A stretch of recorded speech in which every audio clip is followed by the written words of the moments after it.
গল্প সাদা শাড়ির মেয়ে।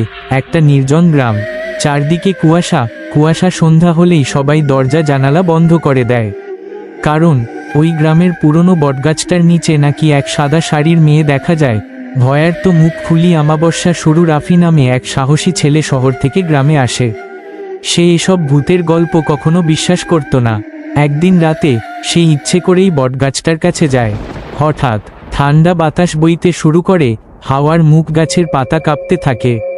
আর ধীরে ধীরে সামনে দেখা দেয় একটা মেয়ে, সাদা শাড়ি পরা, মাথা নিচু। ভয়ার তো মুখ ভয়ে চিৎকার করা মুখ। ভয়ঙ্কর মুহূর্ত। রাফি ভয় পেলেও জিজ্ঞেস করে, কে আপনি?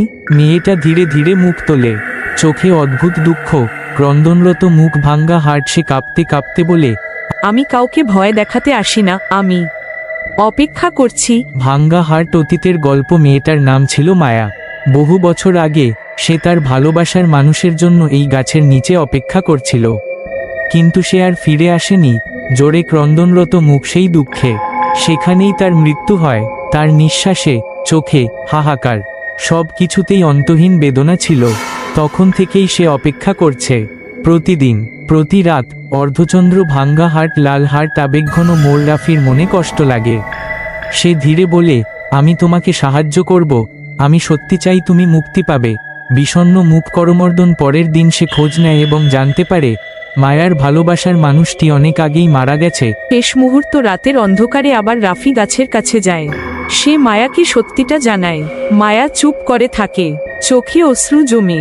কিন্তু ধীরে ধীরে একটি হালকা হাসি ফুটে ওঠে, চোখে হাসির সাথে মুখে হাসি জ্বলজ্বলে। হাট, তাহলে এবার আমি যেতে পারি। হঠাৎ সে ধীরে ধীরে আলো হয়ে আকাশে মিলিয়ে যায়। দুটি তার সঙ্গে সব দুঃখ, সব বেদনা আর কষ্টও চলে যায়। সূর্যোদয় শেষ। পরের দিন থেকে আর কেউ সেই সাদা শাড়ির মেয়েকে দেখে না। কিন্তু রাফি জানে সে মুক্তি পেয়েছে। লাল হার্ট, চিন্তা মুক্ত মুখ। এই পুরো গল্পটা লিখেছেন মোহাম্মদ কবির হোসেন।